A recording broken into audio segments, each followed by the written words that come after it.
여러분, 우리 하나님은 회복의 하나님이십니다.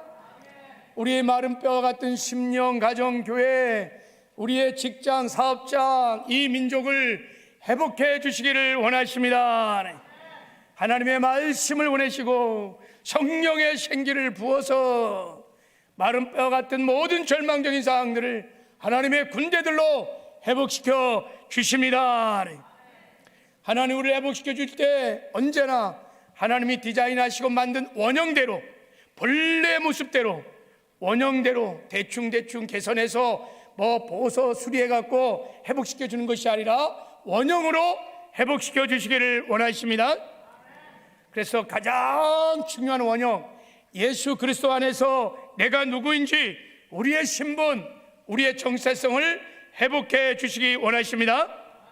예수 그리스도 안에 새로운 피조물이 누구인지 그 정체성과 신분을 회복해 주십니다.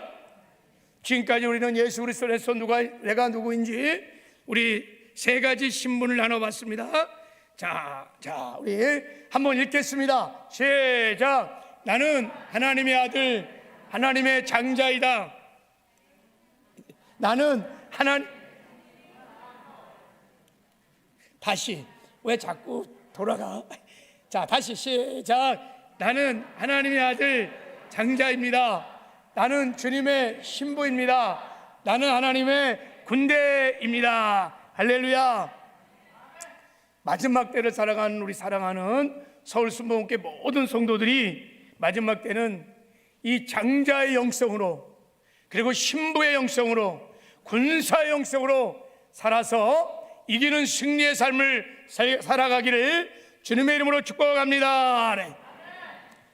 여러분, 하나님의 장자로 살면, 거룩한 순결한 신부로 살면, 하나님의 군대로 살면 이기는 여호와 니시의 승리가 있을 줄 믿습니다.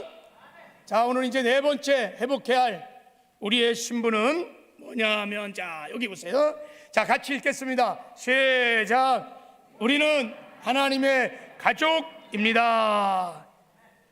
이것이 성도의 본질적인 신분이고 정체성입니다. 교회는 하나님의 가족들이 모여있는 가족 공동체입니다. 이것 또한 교회의 본질이요 정체성입니다. 오늘 말씀을 듣는 가운데 우리 모두가 다 하나님의 가족으로 다 회복하여 일어나는 은혜가 있기를 주님의 이름으로 축복합니다. 오늘 본문 말씀을 보면요, 하나님이 거듭난 성도들을 무엇이라고 하는지, 자, 우리 한번 이제 19절의 말씀을, 너무 중요하니까 같이 한번 읽겠어요. 19절 시작. 그러므로 이제부터 너희는 외인도 아니요 나그네도 아니요 오직 성도들과 동일한 시민이요 하나님의 권속이라. 여기 두 가지 중요한 단어가 나와요. 동일한 시민, 하나님의 권속, 시민, 권속. 이것은 어떤 공동체에 속했다는 것을 전제하고 있는 거예요. 시민, 백성은 나라에 속해 있는 것이고, 권속은 가정에 속해 있는 거예요. 우리가 예수 믿고 구원받고 하나님의 자녀가 되는 순간 우리가 하나님의 나라에 속한 하나님의 백성, 하나님의 시민인 줄 믿습니다. 그리고 우리가 거듭나는 순간, 하나님의 자녀가 되는 순간 우리가 하나님의 가정에 속한 권속이 된 거예요. 이 권속이 뭐냐? 식구란 뜻이에요. 가족이란 뜻이에요. 식구가 뭐예요? 같이 밥 먹는 사람이래. 식구예요. 우리가 하나님의 가정의 식구가 된 것입니다. 우리 하나님의 가족, 한 가족, 하나님의 식구입니다. 하나님 우리의 좋으신 아버지시고 우리는 다 그 하나님의 자녀들입니다. 바울의 이 에베소에서 말하는 교회론의 가장 중요한 핵심이 뭐냐면 우리는 하나님의 가족 공동체라는 것입니다. 그래서 여러분, 디모데전서 3장 15절에 보면 교회를 뭐라고 그러느냐? 교회를 이 집은 살아계신 하나님의 교회요. 그래서 교회가요, 살아계신 하나님의 집, 하나님의 가정이라는 거예요. 교회가요, 살아계신 하나님이 함께 거주하고 함께 사는 하나님의 집, 하나님의 가정이고, 하나님의 자녀인 성도들은 그 하나님의 가정에 같이 사는 가족들, 식구들인 거예요. 할렐루야. 그래서 여러분, 우리가 예수 믿고 구원받고 하나님의 자녀가 되었을 때 누리는 가장 큰 특권이 뭐냐면 하나님을 아버지라고 부를 수 있는 거예요. 하나님을 아버지라고 부를 수 있는 거예요. 여러분, 성경에서 하나님을 왕으로, 주인으로, 반석으로, 요새로, 산성으로 이렇게 부르기도 하지만 가장 중요한 호칭은 하나님을 아버지라고 부르는 것입니다. 구약시대는요, 감히 하나님을 아버지라고 부를 수 없었어요. 그 하나님을 그렇게 사랑했던 모세도 다윗도 사무엘도요, 하나님을 아버지라고 부를 수 못했어요. 지금도 세상에 그 누가 여러분 하나님을 아버지라고 부를 수 있을까요? 대통령이라고 하나님을 아버지라고 부를 수 있을까요? 못 불러요. 근데 예수님께서 이 땅에 오셔서요, 주기도문을 가르쳐 주시면서 우리에게 말했어요. 이제부터 하나님을 아버지라고 부르라, 이렇게 말했어요. 이때 아버지라고는 파테르라는 뜻은 아람어로는 아바라는 뜻이고 우리말로 번역하면 아빠라는 뜻이에요. 살아계신 하나님을 이제부터 아빠, 아버지, 할렐루야, 이렇게 예수님이 말씀을 하시는 것은, 하나님을 아빠라고 부르라는 것은 우리가 예수님처럼 이제 예수님과 똑같은 하나님의 친아들, 친딸이 되었다는 것을 선포하는 엄청난 복음인 줄 믿습니다. 제자들이요, 그렇게 말할 때 충격받았을 거예요. 어떻게 감히 하나님을 아빠, 아버지라고 할 수 있을까? 여러분, 영접하는 자, 곧 그 이름을 믿는 자들에게는 하나님의 자녀가 되는 권세를 주셨느니라 그랬어요. 우리가 거듭나는 순간 우리 안에 하나님의 씨가 들어왔어요. 하나님의 생명이 들어왔어요. 그래서 우리가 다 하나님을 아빠, 아버지라고 부르게 된 줄을 믿습니다. 이것이 성도의 권세요, 축복이요, 영광인 것입니다. 그러면 이제 우리 모든 각 사람이 하나님을 아버지라고 불러요. 우리 장로님도 하나님을 아버지라고 부르죠. 우리 집사님도 하나님을 아버지라고 부르죠. 저도 하나님을 아버지라고 불러. 그럼 우리가 다 하나님을 아버지라고 부르면 우리는 서로에 대해서 뭐라고 부를까요? 서로에 대해서 뭐라고 불러야 돼? 할렐루야, 형제 자매라고 부르는 것입니다. 예, 우리는 다 예수의 피를 함께 나눈 형제 자매입니다. 우리는 한 가족입니다. 이게 거듭난 성도의 신분이요, 이게 거듭난 하나님의 생명을 가진 성도들의 정체성입니다. 우리 옆사람 한번 축복하고 격려할 때, 당신은 나의 형제요, 자매요, 우리는 한 가족입니다. 자, 한번 축복하세요. 당신은 나의 형제요, 자매요, 우리는 한 가족입니다. 한 번 더 우리 축복할 때, 내가 예수님 사랑하듯 당신을 사랑하고 섬기겠습니다. 하면 잘해.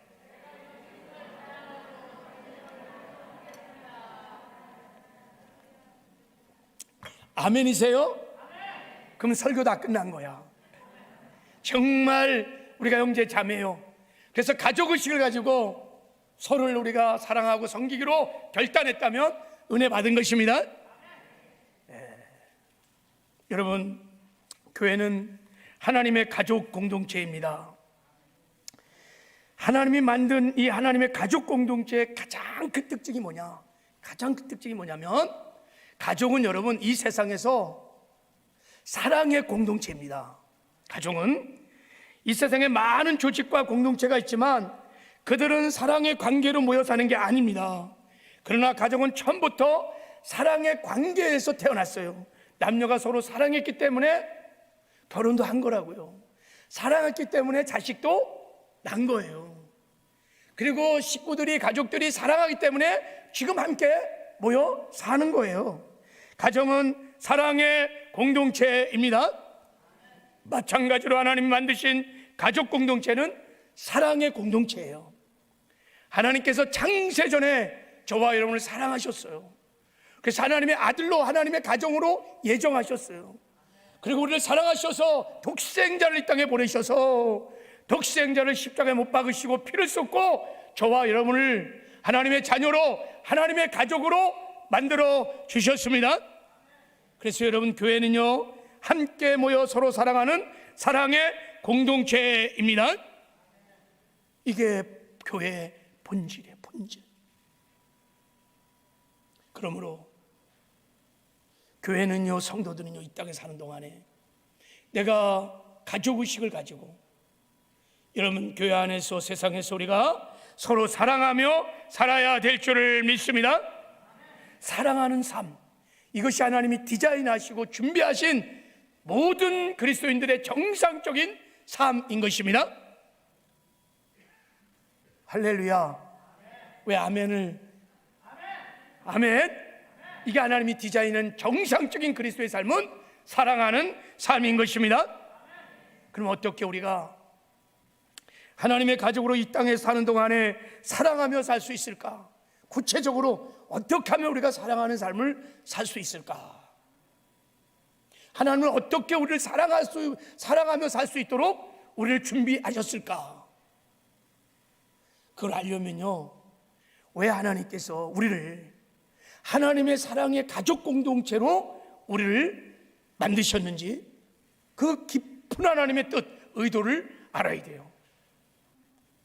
그 의도가, 그 이유가요, 자, 오늘 본문에 21절 22절에 나와 있습니다. 자, 우리 한번 중요한 말씀이니까 한번 같이 읽어보겠어요. 시작.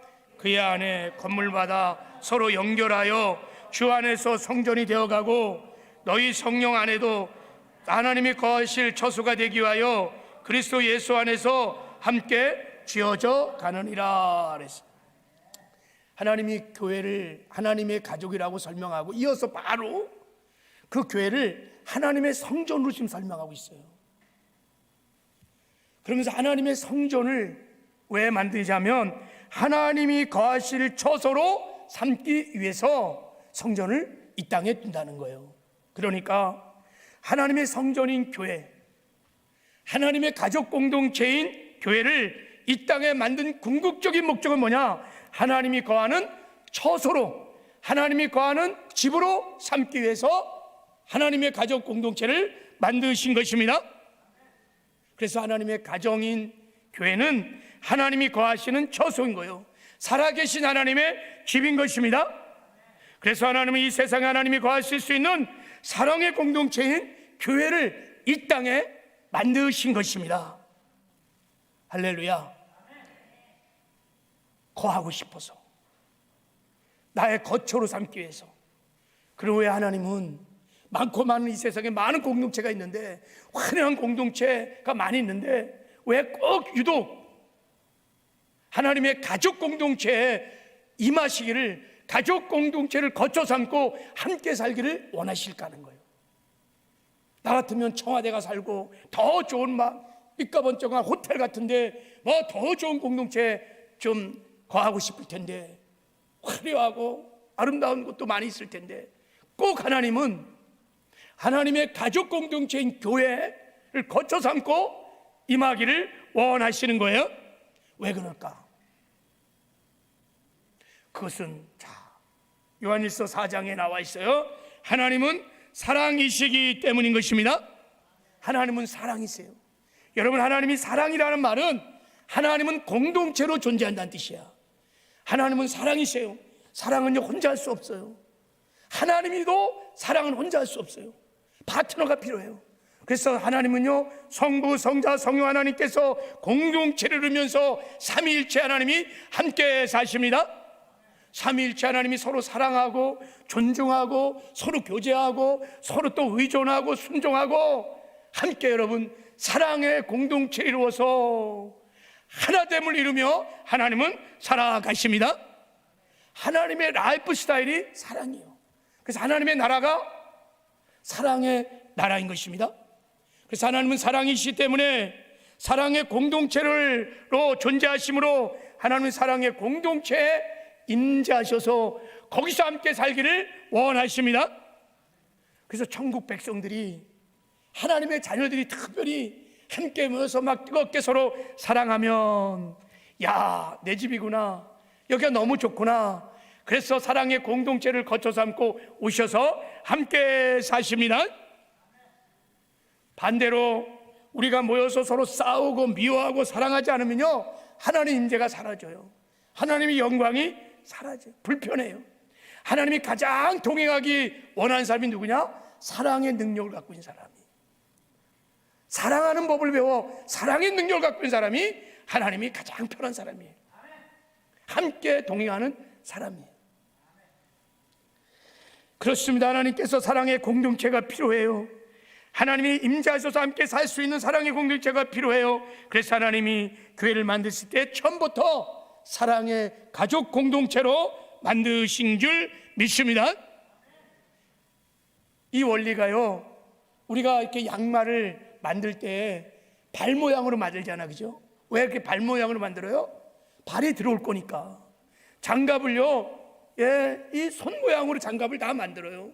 장갑을요, 다른 모양으로 만든 사람이 없어요. 왜? 손이 들어갈 거니까. 하나님께서 이 땅에 창세 전부터 하나님의 가족 공동체를 예비하고 준비하시고 이 땅에 가족 공동체를 만든 이유는 하나님이 사랑이시기 때문에, 사랑이시 하나님께서 함께 우리 가족 공동체인 교회와 살기 위해서 이 땅에 교회를 만드신 줄 믿습니다. 그래서 하나님께서요, 사랑의 공동체인 교회에요, 놀라운 약속을 하셨어요. 자, 이런 약속을 하셨어요. 자, 요한일서 4장 12절에 자, 같이 읽겠습니다. 시작. 어느 때나 만일 우리가 서로 사랑하면 하나님이 우리 안에 거하시고 그의 사랑이 우리 안에 온전히 이루어지느니라. 그래서 하나님을 본 사람이 없어요. 하나님이 영이시기 때문에 볼 수 없어요. 만질 수 없어요. 그러나 여러분, 우리가 하나님을 만날 수 있어요. 경험할 수 있어요. 볼 수 있는 비결이 하나 있어요. 그게 뭐냐? 우리가 서로 사랑하면 하나님이 사랑의 공동체를 거쳐 삼고 함께 하십니다. 그럼 하나님 만날 수 있어요. 하나님의 사랑 경험할 수 있습니다. 그리고 하나님의 사랑을 경험하면요, 사랑은요, 경험한 만큼 받은 만큼 할 수 있습니다. 그래서 서로 또 사랑하면요, 더 뜨겁게 사랑하면요, 하나님이 더 강력하게 임하고요, 하나님이 임하면요, 하나님의 영광을 보면서 우리가 하나님의 사랑을 경험하게 되고, 그 경험을 하면 더 사랑하게 되고, 사랑의 선순환이 돌기 시작하면 교회는 하나님이 함께 하시는 천국이 됩니다. 하나님의 영광이 충만한 곳이 됩니다.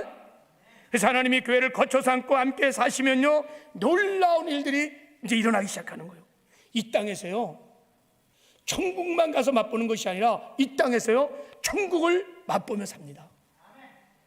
하늘나라의 의와 평강과 희락을 이 땅에서 누리며 삽니다. 영혼육의 치료와 회복의 역사가 일어납니다. 가난과 저주와 질병, 어둠들이 다 떠납니다. 하나님의 임재의 영광이 나타나면요, 모든 어둠들이 다 떠납니다. 하나님의 위로와 격려와 사랑을 받으며 삽니다. 그리고요, 우리가 예수를 닮아가는 변화가 일어나기 시작해요. 우리가 서로 사랑하며 하나님의 임재와 영광이 교회 안에 막 충만하면요, 영광 중에 우리가 다 변해요. 여러분, 그리스도를 닮아가는 성화가 막 일어나기 시작합니다. 진정한 삶의 변화는요, 하나님의 영광 안에서 변하게 되는 거예요. 하나님을 만나면요, 변화가 일어납니다. 그리고요, 이 구원을 이루어서 마침내 우리는 다 천국에 들어가게 될 것입니다. 그리고 하나님이 임재하셔서 영광 가운데 임하면요, 우리가 사명을 감당해서 막 복음을 전해서 죽어가는 영혼을 살리며 여러분, 하나님 나라를 확장해가는 부흥도 일어나게 되는 것입니다. 그래서 하나님이 이런 축복을 주시려고 하나님의 가족 공동체를 만드신 거예요. 여러분, 교회는요, 하나님이 주시는 최고의 선물인 거예요. 가족 공동체는요, 하나님이 우리에게 주신 최고의 선물인 줄 믿습니다. 그래서 하나님께서 교회에게 다 계명 하나를 줬어요. 구약의 모든 율법을 완성해서 딱 한 가지 계명을 주셨어요. 그 계명이 뭘까요? 예, 서로 사랑하라. 자, 요한복음 14장 34절 35절에 새 계명을 너에게 주노니 서로 사랑하라. 내가 사랑한 것 같이 너희도 사랑하라. 너희가 서로 사랑하면 이로써 모든 사람이 너희가 내 제자인 줄을 알리라. 여러분, 우리가 서로 사랑하면요, 다른 모든 율법의 모든 계명을 다 지킬 수 있습니다. 그래서 하나님의 그리스도의 법을 한 가지로 주신 거예요. 사랑하라. 그럼 내가 너희와 함께 할 거다. 사랑하라. 그러면 세상 사람들이 교회를 통해서 나타나는 영광을 보게 될 것이다. 너희들이 나의 제자인 것을 알게 될 것이다. 그래서 여러분, 우리에게 새 계명 사랑의 법을 주신 거예요. 그런데 이제 문제는 사랑은 혼자 할 수 없다는 거예요. 사랑은 파트너가 필요한 거예요. 하나님조차도 사랑을 하려면 파트너가 필요한 것입니다. 공동체가 필요한 거예요. 다른 건 나 혼자 할 수 있지만 사랑만큼은 혼자 할 수 없어요. 밥도 혼자 먹고 잠도 혼자 자고 학교도 혼자 가고 다른 거 웬만하면 다 혼자 할 수 있지만 사랑은 혼자 할 수 없어요. 그래서 여러분, 하나님께서 하나님의 가정인 교회를 이 땅에 만드실 때 어떻게 만드셨느냐? 자, 어떻게 만드셨냐? 주일날 예배를 중심으로 모이는 대그룹과, 그리고 주중에 함께 모여 사랑할 수 있는 목장을 중심으로 소그룹으로 교회를 만드신 것입니다. 그래서 성도들은요, 주일날 이렇게 모여갖고 하나님께 예배하면서 예배 중에 임재하시는 하나님의 영광을 봅니다. 그리고 주중에는요, 다 목장에 들어가서 그 목장에서 가족의식을 가지고 막 서로 사랑하면서 삶을 살게 됩니다. 이것이 하나님께서 디자인하시고 준비하신 정상적인 그리스도인의 삶인 것입니다. 그래서 하나님께서 기뻐하시는 교회는 목장을 기초로 해서 세워진 교회입니다. 그리고 전 성도들이 가족의식을 가지고 목장에 들어가서 서로 뜨겁게 사랑하는 교회가 하나님이 이 땅에 세우고 싶은 교회인 줄을 믿습니다. 창세전부터 하나님이 꿈꿨던 교회, 주님의 심장에 있었던 교회는 바로 목장교회를 기초로 세워지는 교회인 거예요. 사랑의 공동체를 말하는 것입니다. 그래야 하나님께서 함께 하셔서, 교회와 함께 하셔서 당신의 영광을 나타낼 수 있기 때문인 것입니다. 그래서 여러분, 최초의 교회인 초대교회를 보십시오. 자, 여기 보세요. 말씀을 한번 보세요. 그들은 성전에 모이기를 힘쓰고 집에서 떡을 떼며 기쁨과 순전한 마음으로 음식을 먹고 그랬어요. 그들이요, 하나님의 내가 가족이라고 하는 정체성을 분명히 하고 우리가 함께 모여 서로 사랑하며 하나님이 함께 하신다는 것을 분명히 믿고, 그들이요, 구원받은 다음에 막 3천 5천이 막 구원받을 때 함께 3천 5천이 모여서 신앙생활한 게 아니에요. 그들이 다 뿔뿔이 흩어져서 가정에 들어가서 3, 3, 5시 다 소급을 이루어서 그 가정 안에서 하나님을 예배하고 찬양하고 서로 교제하고 사랑하고 또 전도도 하고 양육도 하고 훈련도 하고 그렇게 아름다운 목장 생활을 했던 거예요. 그렇게 서로 사랑의 공동체를 이루니까 하나님께서 그 가정교회에 막 임재하셔서 영광을 나타내기 시작하니까 그들이 그 목장 안에서 치유가 되고 회복이 되고 막 성장이 일어나며 구원의 놀라운 역사가 일어나게 된 것입니다. 그래서 교회가 막 부흥하기 시작한 거예요. 얼마나 부흥했느냐? 120명이 첫 번째 교회였어요. 그들이 2년 만에 20만이 성장하는 놀라운 부흥의 역사가 일어난 것입니다. 하나님은요, 이 땅에 이 초대교회적인 이 건강한 교회를 세우고 싶은 거예요.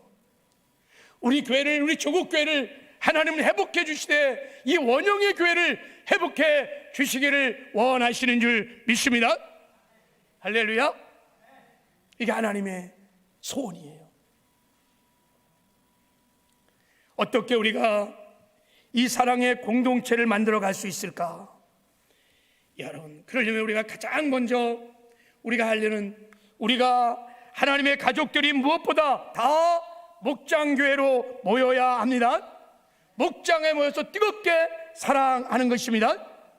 자, 우리 히브리서 10장 24절 25절 자, 한번 읽겠습니다. 시작. 서로 돌아보아 경을 격려하며 모이기를 패하는 어떤 사람들의 습관과 같이 하지 말고 오직 권하여 그날이 가까움을 볼수록 더욱 그리하자.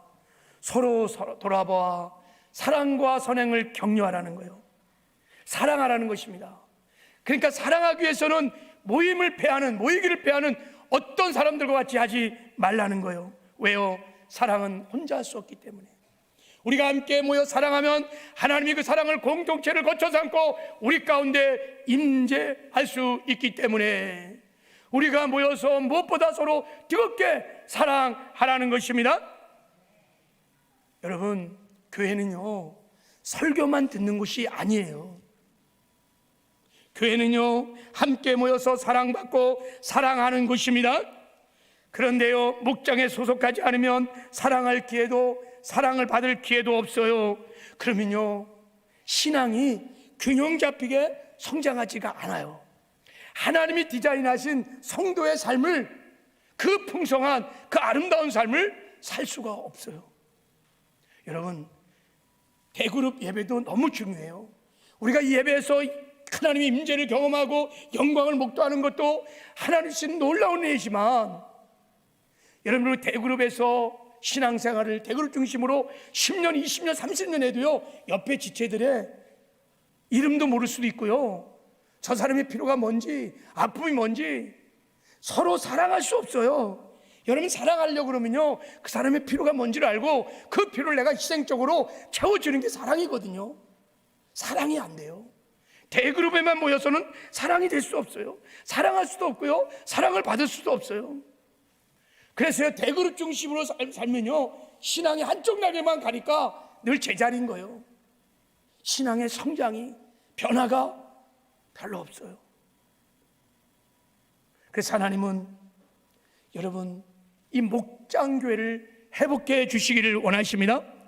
우리가 이 땅에 사는 동안에, 신앙생활하는 동안에 여러분 목장에 속하여 하나님의 가족으로 살아가는 것은 이건 선택사항이 그래서 아닌 거예요. 여러분 전공 필수야. 전공 필수. 이건 처음부터 하나님께서 우리 신앙생활을 그렇게 디자인하신 것입니다. 여러분, 저는 축구 선수입니다. 그런데 소속 팀이 없어. 그러면 그 사람이 축구를 제대로 할 수 있을까요? 야, 축구 선수야. 근데 뭐 혼자 할 수는 있겠지. 구단이 없어, 팀이 없어. 축구할 수 있을까요? 나는 군사다. 근데 이 사람이 소속된 군대가 없어. 이 군사가 싸울 수 있을까요? 내가 하나님의 자녀예요. 그리고 하나님의 형제 자매예요. 하나님의 가족이에요. 하나님이 그렇게 부르셨어요. 우리가 하나님의 가족입니다. 그러면 우리가 소속된 목장이 없이 사랑할 수 있을까요? 이 대그룹에만 참여해서 우리가 사랑할 수 있을까요? 사랑할 수 없어요. 그러면요 목장 안에 임재하신 하나님의 그 놀라운 축복, 그 영광을 누리지 못해요. 하나님은 목장을 통해 우리의 구원을 이루어 가시고요, 목장을 통해서 복을 주시고요, 목장을 통해 우리를 변화시켜 가시고요, 구원을 이루어 가시도록 하나님이 그렇게 디자인을 하셨어요. 그 목장을 선물로 주시는 그 놀라운 축복들을 누릴 수가 없어요. 그래서요 우리가 이제 원형으로 돌아가야 돼요. 하나님이 디자인하신 그 원형의 신앙생활로 돌아가야 될 줄을 믿습니다. 그래서 우리 이제 목장에 모여서 사랑해야 돼요. 사랑해야 돼요. 목장에 모여서 우리가 사랑을 할 때, 여러분 가족 의식을 가지고 우리가 사랑할 때 가장 힘써야 할 사랑이요, 첫 번째는요 동고동락하는 거예요. 가족은요 동고동락하는 사랑을 합니다. 가족 중에 누가 아프잖아요. 그러면요 남편이 아프든 자녀가 아프면요, 야 병원 가야지, 약 사올까 막 걱정하고 근심하고 함께 온 거예요. 근데 누가 아파, 가족이 아파. 근데요 그거 본체만 짜고 쑥 지나가서 자기 방에 들어가고 자기 일만 해. 가족이라고 얘기할 수 있겠어요? 가족이라고 말할 수 없어요. 가족은요 함께 아픔도 고통도 함께 동거하는 것입니다. 그리고 가족은요 기쁨도 함께 나누는 거예요. 즐거움도 함께 나누는 거예요. 기쁜 일이 있으면 함께 파티도 열고 박수도 쳐주고요, 그게 가정인 거예요. 교회 안에는 여러분 이런 동고동락의 사랑이 있어야 될 줄을 믿습니다. 근데 제가 목회하면서 너무 안타까운 것은요, 성도들이 교회 안에서 자기 기도 제목을 나누는 것을 굉장히 어려워해요. 자기 아픔을, 자기 고통을 나누는 것을 그렇게 힘들어해요. 목사님 아시고 기도해 주세요. 그래요. 아니 그거를 목장에서 교회에서 성도에게 알려서 함께 기도하고 함께 이겨가도록 하나님이 교회를 세우시고 목장을 세웠는데 그를 두려워하는 거예요. 왜 그럴까요? 기도 제목을 나누면요, 아픔을 나누면요, 그게 막 회자돼 갖고 뒤에서 뒷담화를 하고 막 수근수근 대고 막 정죄하고, 그러니까요 나누지를 못하는 거예요. 기쁨도 잘 못 나눠요. 막 기쁨을 나누고 즐거운 나누면요 자랑질한다는 거예요. 시기하고 질투하고요, 뒷담화하고요. 그러니까 기쁨도 못 나눠요. 동고동락이 되지 않는 거예요. 가족이 아닌 거예요. 하나님이 지자하신 가족이 아닌 거예요. 하나님이 교회를 세울 때는요, 아픔도 나누고 기쁨도 나누고 슬픔도 나누고 함께 이겨가라고 가족을 주신 것이에요.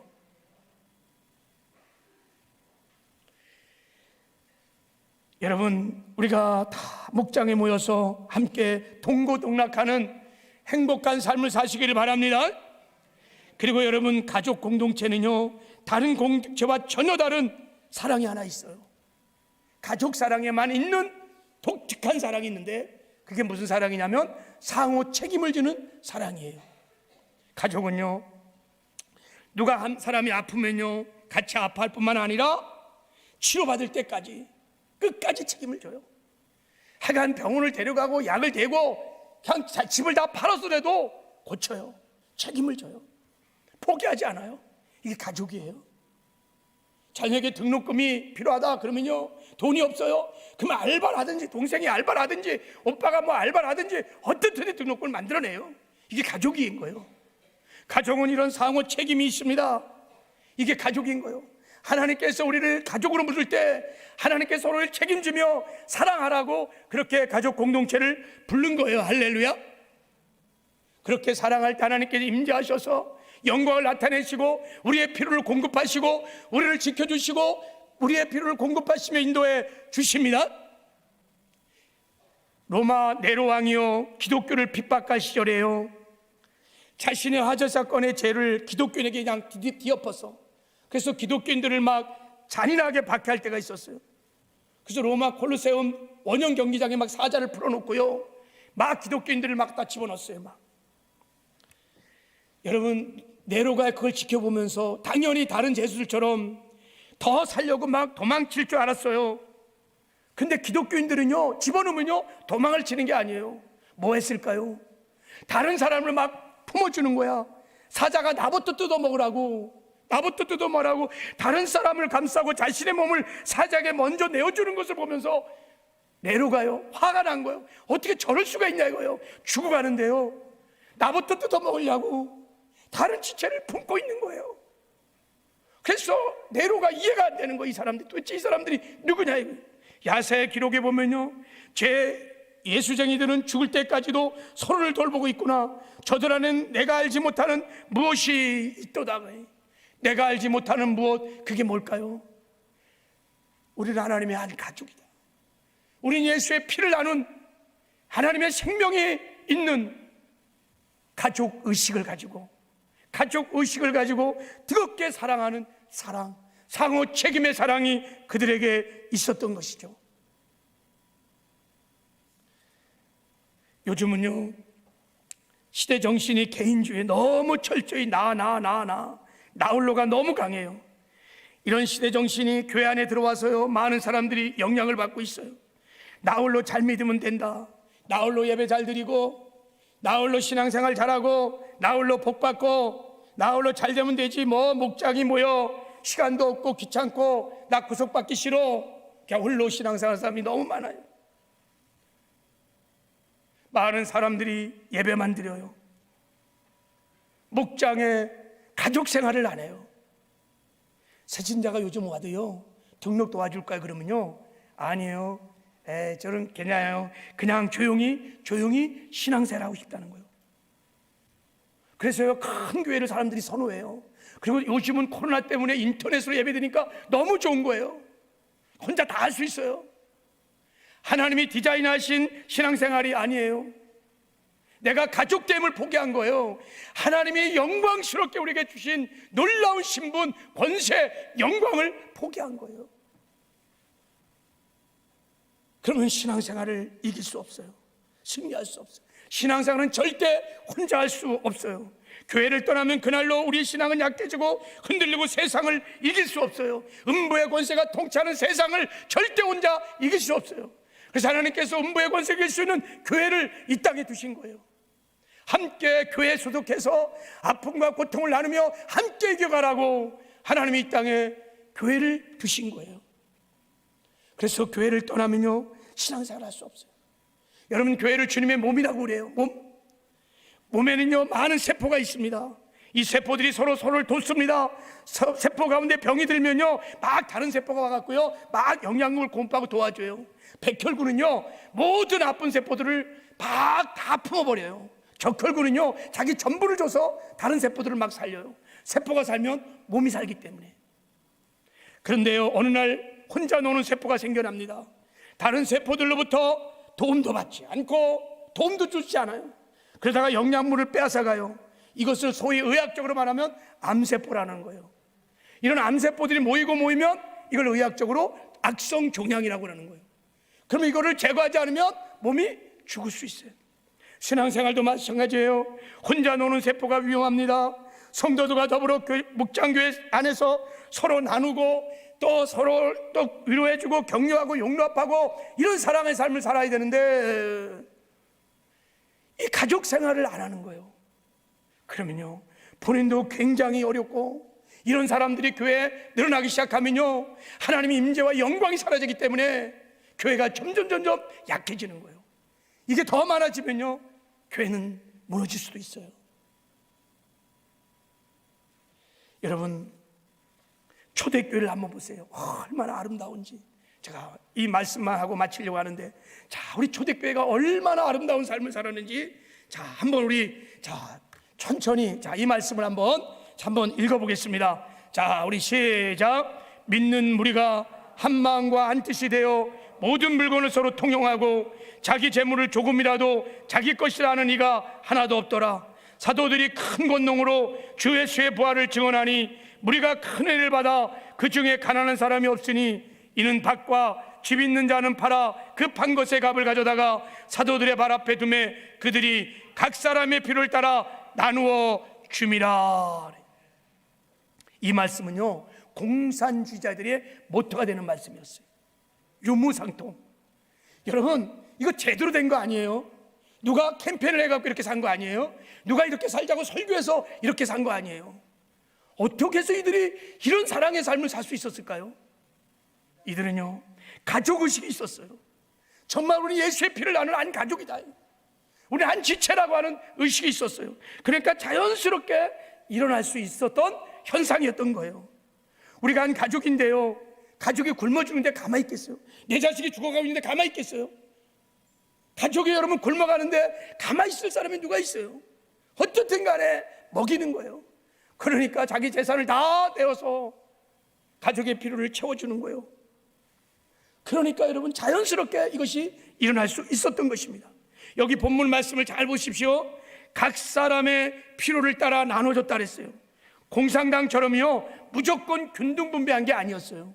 각 사람의 필요를 따라 나눴다는 거예요. 이건 무엇을 말할까요? 각 사람의 필요를 알았다는 뜻이에요. 저 사람의 아픔이 뭔지, 저 사람의 고통이 뭔지, 지금 필요가 뭔지를 다 알았다는 뜻이에요. 어떻게 알았을까요? 모였으니까. 모여서 삶을 나눴으니까. 아픔도 고통도 함께 나눴으니까 필요를 아는 거예요. 그러니까 각 사람의 필요를 따라 나눠줄 수 있었던 거예요. 가족의식을 가지고 내 것을 나눠줄 수 있었던 거예요. 그러니까 하나님의 사랑의 공동체를 임하니까 하나님이 강력하게 그 공동체에 임하셔서 당신의 영광을 나타내 주시고 그들의 필요를 채워 주신 줄 믿습니다. 여러분, 초대교회는요 보세요. 자, 34절에 보면 자, 그 중에 가난한 사람이 없었다, 이렇게 말해요. 가난한 사람이 없었다는 거예요. 당시 이 성경이 기록될 때 예루살렘에는요 엄청난 가뭄이 들어갔고요, 사람들이 엄청나게 죽어갔어요. 근데 교회는요 가난한 사람이 없었다는 거예요.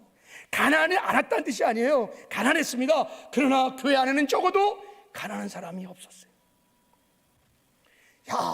세상 사람들이 그런 초대교회 공동체를 보는데요 너무 놀라운 거예요. 너무 대조적인 거예요. 세상에 어떻게 저런 공동체가 있는가? 그래서 세상 사람들이 그 교회를 보면서 하나님이 나타난 그 영광을 보면서 칭찬하고 그리고 존경하고 부러워했던 거예요. 세상에 어떻게 그런 아름다운 공동체가 있는가? 그래서 초대 교부인 터툴리아는 그 당시 사람들에게 전도를 할 때는 언제나 예수 믿는 사람들처럼 서로 사랑하며 사는 사람들을 본 적이 있습니까? 하면서 전도를 했다는 거예요. 초대교회는 여러분 엄청난 핍박과 박해도 있었습니다. 엄청난 핍박과 박해가 있었습니다.